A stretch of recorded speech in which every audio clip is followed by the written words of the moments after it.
कृष्णा नगर में कमलेश नाम का एक आदमी अपनी पत्नी और 2 बच्चों के साथ रहता था। कमलेश का एक हंसता खेलता सुखी परिवार था, पर एक दिन न जाने उसके परिवार को किसकी नजर लग गई कि उसका पूरा परिवार ही उजड़ गया। एक रोज की बात है, कमलेश अपने घर एक नया एसी भिजवाता है और घर आकर देखता है कि एसी दीवार पर नहीं लगा है। वो अपनी पत्नी चंद्रिका से कहता है, अरे भाग्यवान, तुमने एसी वाले से दीवार पर एसी फिट क्यों नहीं करवाया? अजी उस एसी वाले की ड्रिल मशीन खराब पड़ी थी, इसीलिए मैंने किसी और को दीवार में ड्रिल करने के लिए बुलाया है, वो बस आता ही होगा। तभी दरवाजे की कॉल बेल बजती है और चंद्रिका जल्दी से जाकर दरवाजा खोलती है और देखती है कि एक अजीब सी शक्ल का आदमी हाथ में ड्रिल मशीन लेकर खड़ा है। वो उसे अंदर बुलाती है और बोलती है, तुम्हारा नाम विकास है ना? नहीं, मेरा नाम विक्की है। मुझे विकास भाई ने ही आपके यहाँ ड्रिल करने के लिए भेजा है।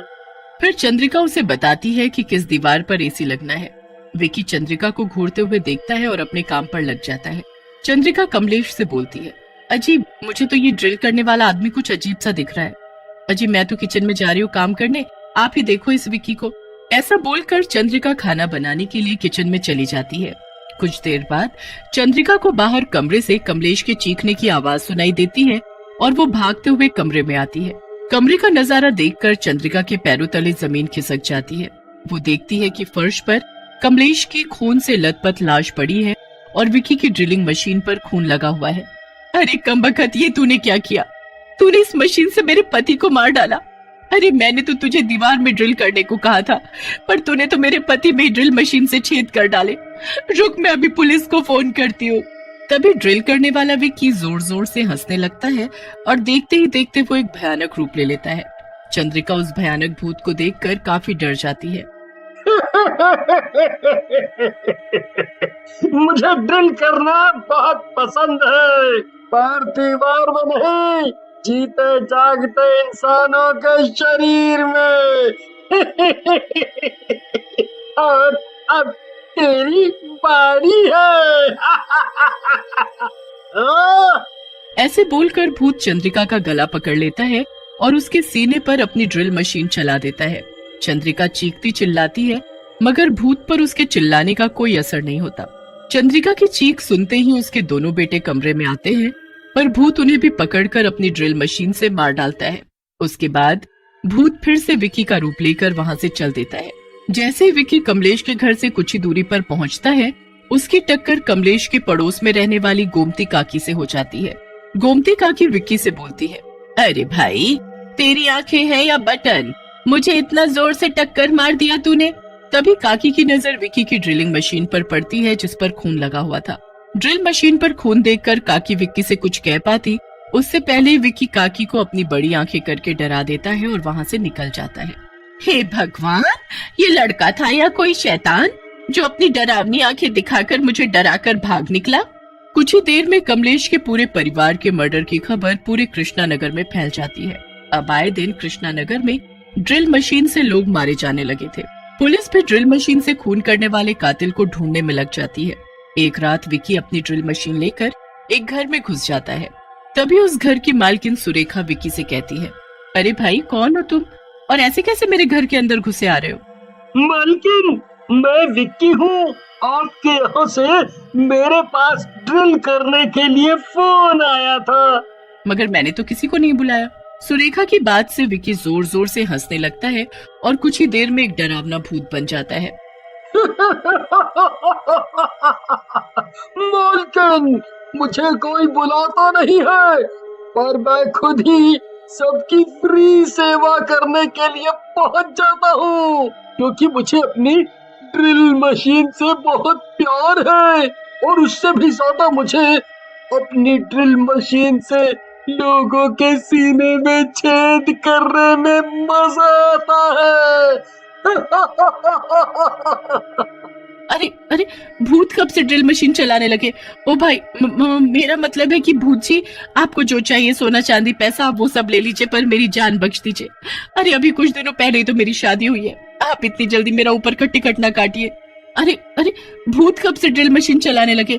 ओ भाई, मेरा मतलब है कि भूत जी, आपको जो चाहिए सोना चांदी पैसा आप वो सब ले लीजिए, पर मेरी जान बख्श दीजिए।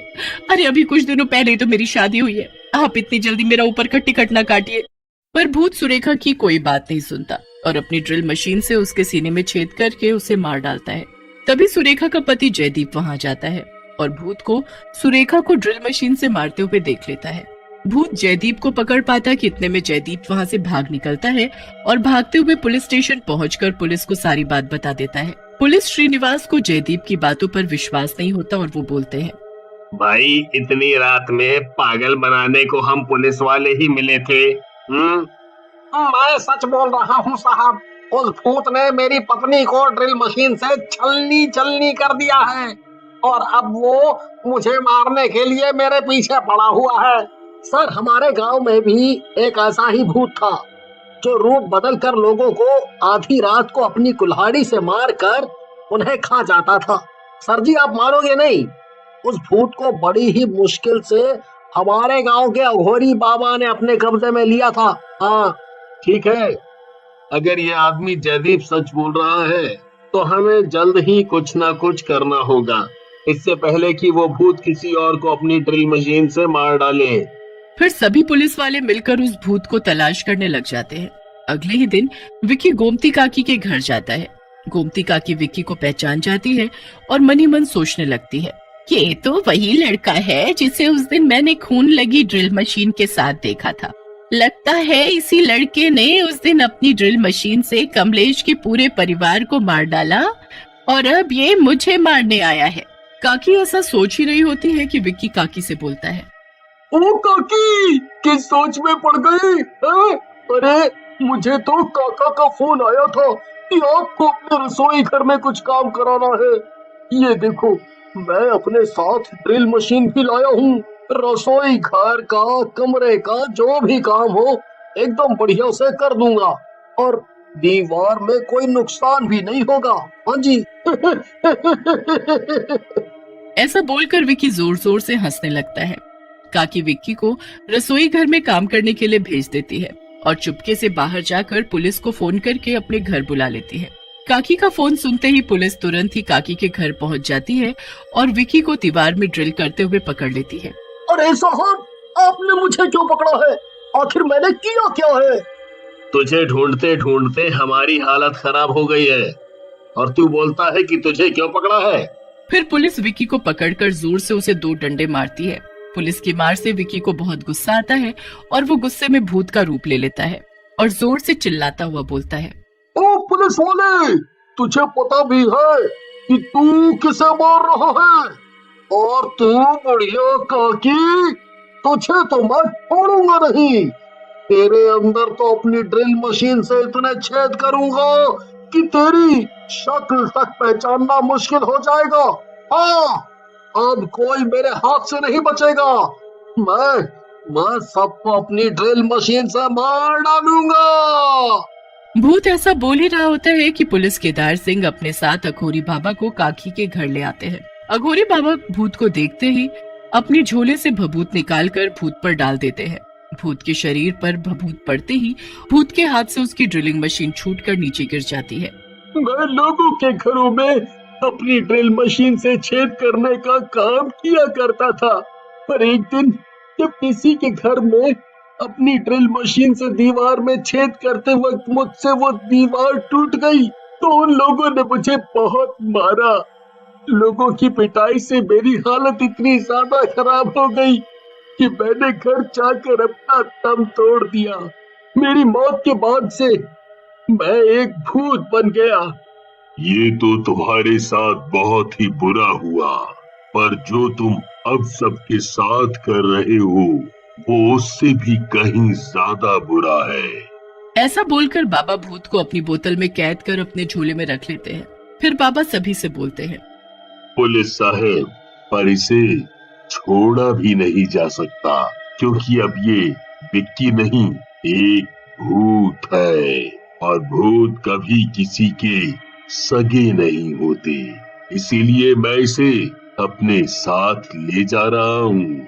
ऐसा बोलकर अघोरी बाबा ड्रिल करने वाले भूत को अपने साथ ले जाते हैं। और उसके जाने के बाद से कृष्णा नगर में सब कुछ पहले की तरह ठीक हो जाता है।